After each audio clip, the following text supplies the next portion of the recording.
Fox 12 investigators are shining a light on a tough subject, racism and hate speech in sports.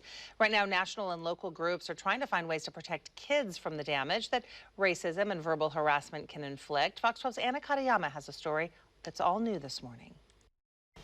I spent a couple of months looking into instances of racism in local sports, along with the responses from school districts. And what's clear is that right here in Oregon and Southwest Washington, kids are struggling with the hate speech that so often goes unchecked. Number 54, junior Finn Breckbiel is a captain on the Gladstone football team. Finn is so full of energy, positive kid, hard worker. He's everything you want in a football player and a human being. So it's been tough for Coach Cam Summer to see Finn and other players on his team face the racial taunting and hate speech that surfaced last year. We're talking about 15 and 16-year-old kids who shouldn't have to ever experience those things, but at a young age with a lot of emotions, it's tough. And unfortunately, with the number of times we ran into it, it was a bit of a problem for us. The problems carried over into the basketball season and came to the attention of the Oregon School Activities Association after a game at Molalla High School. As Gladstone kids unloaded from their bus, they say they were led into the school by an adult flashing a Confederate flag on her cell phone. The way their hand was angled, it was like back here, and I was like, that's kind of weird. It's like, what's that about? And I just like saw a Confederate flag. Finn says halfway through the varsity game, he noticed a kid in the Molalla stands wearing blackface.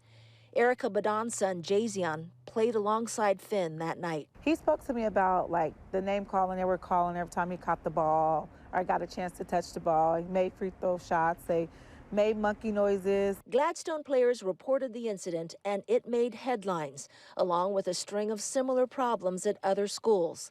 A third-party investigator brought in by the OSAA determined the Gladstone complaints were credible. These kids are carrying something they shouldn't have to. Andre Lawrence has been involved in youth sports 10 years as a basketball player and now coach at Jefferson High School.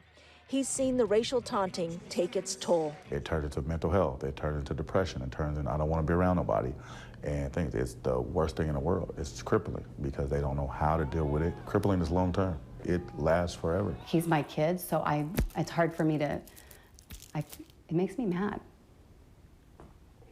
Lisa Breckbiel is Finn's mom. She watched her son go through a deep depression that she feels was brought on by racial harassment in middle school. I don't think that people had any idea the kind of impact it has. So you can have all sorts of complications and even health issues if you can repeatedly experience these sorts of things and then have no tools to know how to deal with them or have no change. Finn understands how painful and damaging the verbal attacks can be. And so last year, he decided to speak up.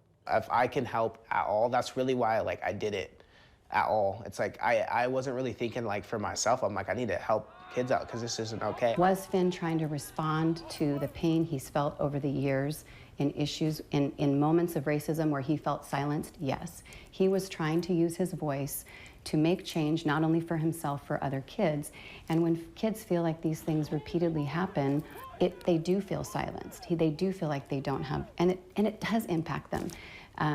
They feel sad, they feel angry, and they feel really unseen by our community when these things are allowed to happen over and over again. This school year, efforts are underway to address this problem.